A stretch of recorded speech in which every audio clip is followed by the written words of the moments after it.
Hey guys, it's Rachel here again with, Usborne Books and More. And I've got another box of books for you today that I just got a couple days ago that I wanted to share with you real quick. I hope you don't get tired of these unboxing videos because there's going to be a lot of them. Obviously, I'm a book lady, so... Anyways, I did a reading. I had a booth at a reading festival at a community college a few weeks ago, and some of these were ones that I'm replacing in my library.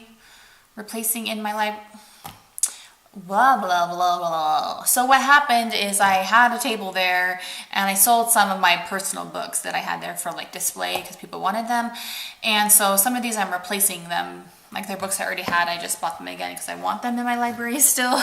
And they were bought by customers. And then some of them are new books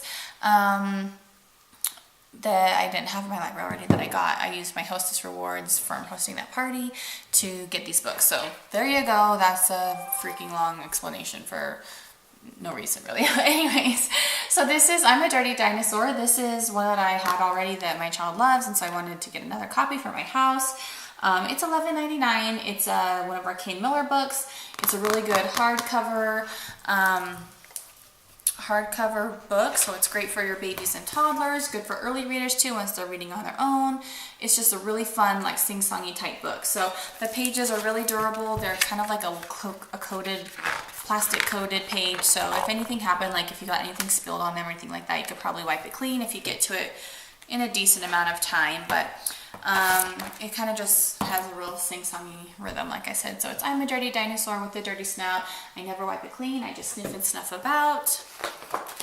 Sniff, snuff, sniff, snuff, sniff and snuff about. So it's really fun for like the kids to kind of like copy and sing along with you. And I just love the illustrations in this one. So cute because the guy that illustrated it actually did it in mud. Like when he did the real illustrations, he used like dirty water, basically mud, to do the illustrations, so it's really cute. And the Hungry Dinosaur has similar illustrations as well. This is Nibbles. That's one of our new releases. I already filmed a video about it like the day that I got this box because I just love it so much. So I won't go into it too much, but it's about this Nibbles the book monster. He escapes from his cage.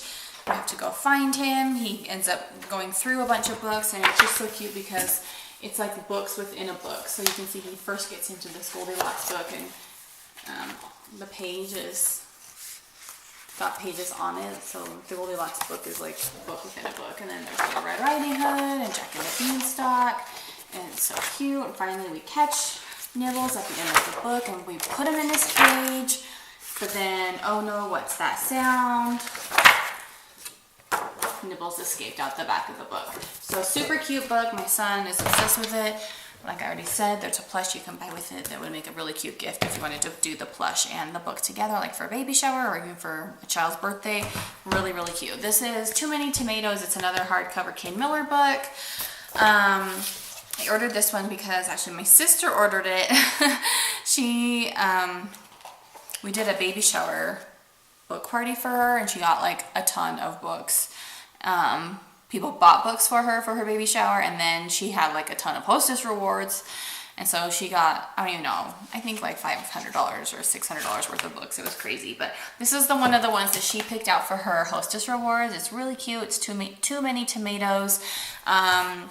It's a story about two little kids, their grandparents. They have a tomato garden. And they just have so many tomatoes, so what are they going to do with them all? Why am I looking at it instead of showing it to you?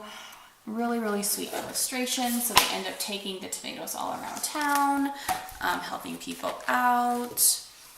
Tomatoes on the trains. So it's just a really, really sweet story. My sister got it because like our grandparents had tons of tomatoes growing up. Like they were really into gardening, so it reminded her of them. But tomatoes on trains, tomatoes on tracks, tomatoes on tow trucks with cars on their backs, tomatoes that topple from towering vines, crawling and sprawling with curling designs. So it just talks about how they take the tomatoes all through town. They go to the farmer's market.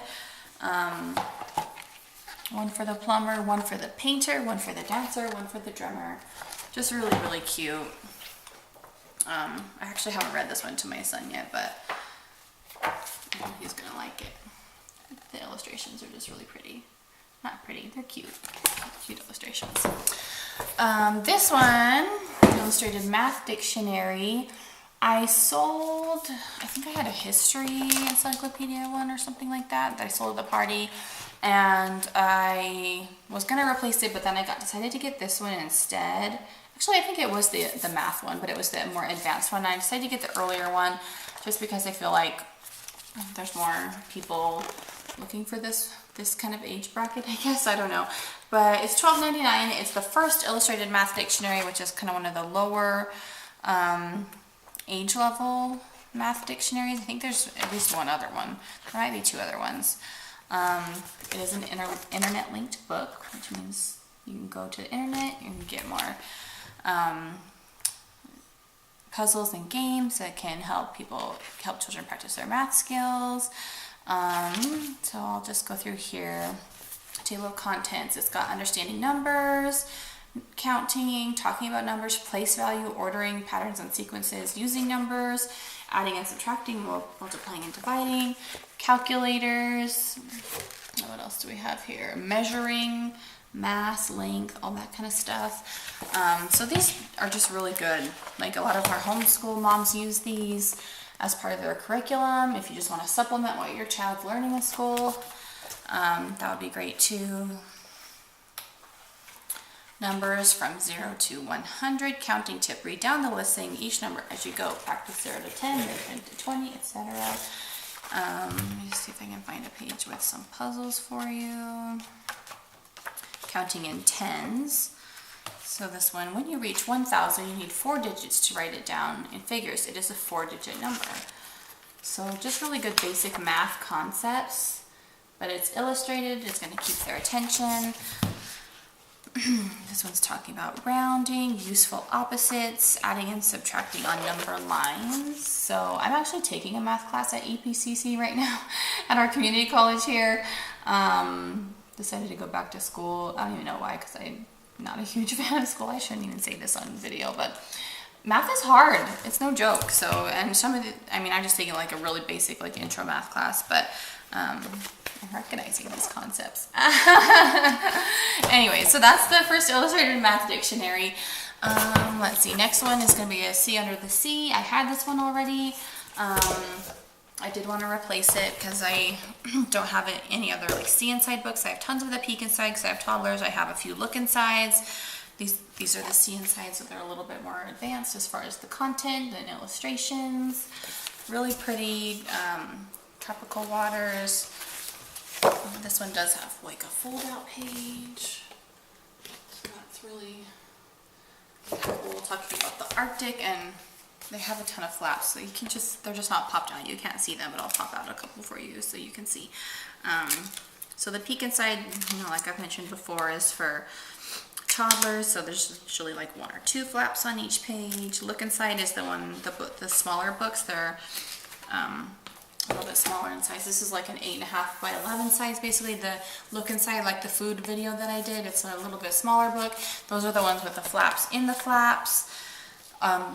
And then these ones, they just have like a ton of flaps on each page. Where's the page and they're like small flaps, so good for your older kids because, you know, their fingers work a little bit better, but they have really good information under all the flaps, whatever topic they're learning. So that's See Inside the Sea. And on the back of all the books, they have like things to go back and try to find in the book. Bug in a Rug. I just like to have some of these little phonics readers on hand. They're good to like give out as hostess gifts or like just gifts for anyone actually. But this is Bug in a Rug. These are our phonics readers. They're just really cute illustrations, kind of funny little stories to keep the kids entertained. Bug glugs hot chocolate from a mug, then snuggles inside his rug. Bug hugs his bear. He starts to nap.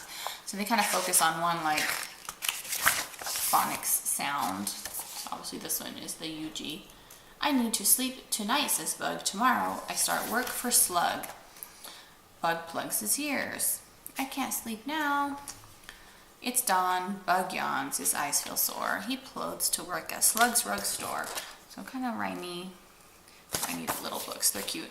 They're, how much are they? $6.99. This is Ted and Friends. This is one that I had that I needed to replace because somebody bought it. Super popular book. It's a combined volume of, I think 10, is it 10? 12 phonics readers. So it's 12 of these books basically in one book. It's a hardbound book. It's got a CD to narrate if you want, so you can see the table of contents there if you want to pause it. And these are just cute because they do have foldouts on, I don't think it's not every page, but it's frequently throughout. So still some foldouts to, you know, keep their little fingers involved in their learning. So cute illustrations, simple text for early readers. So Hungry Fox pushes the box. I need honey from the honeybees, says Fox. That's one of the foldouts. But yeah, actually I sold this one, the copy that I had, to a private school, like a preschool director. Well, it's not preschool. It's a homeschool association that she started, and it's just for a preschool through, I think she said second grade, first or second grade. I actually have a meeting with her next week, so that should be fun. This is Being Jack. Actually, this I sold a couple of these, the younger ones, the younger Jack books. These are the little bit older ones, so you can see they're a little thicker. They're not the very first beginning chapter books, but it's the same character. It is, so Jack is the same character. So these are good chapter books for kind of like your, I think it says 9 to 12, 9 to 11, 7 to 10, something like that. They're $5.99. It's a paperback book. There's 3 in this series about Jack, and they are just really good because they address really good topics. So this one addresses bullying. There's one where his mom gets cancer, and I can't remember what the third one is, but they do have some little illustrations, just little black and white illustrations, but just really good content, good heartwarming stories for your chapter book readers. And then the last one, I was so excited about this one. I got this one for myself. This is Illustrated Alphabet. This would make an awesome gift. It is $19.99, but it comes in this box. You can see this is why it's kind of like a gift. It's like a keepsake type book. So this little box, it's cover, and this is like a cloth bound book with gold foil inlays and an illustration on the cover, and it's just really, really pretty book. Illustrated Alphabet. And the story is just, it's about the zoo. It's a really terrible day at the zoo, and we can't figure out why, and it just goes page by page, one letter per page. It was a bad day at the zoo for the animals at Alphabet Zoo, and it began when the alpacas ate the apples. A is for alpaca. B is for baboon. And it just tells about all the crazy and sad things that happen. Really, really pretty illustrations. M is for monkey. The monkeys made a mess with mud. Who will mop that up?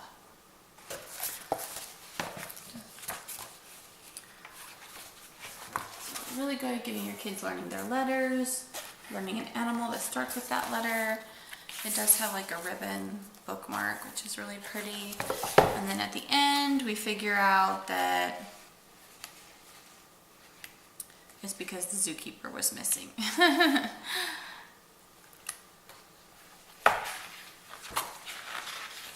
So here it's got all the animals on one page, so the whole alphabet of animals. The zookeeper, the lazy zookeeper was snoozing. That's what it actually says. He was missing.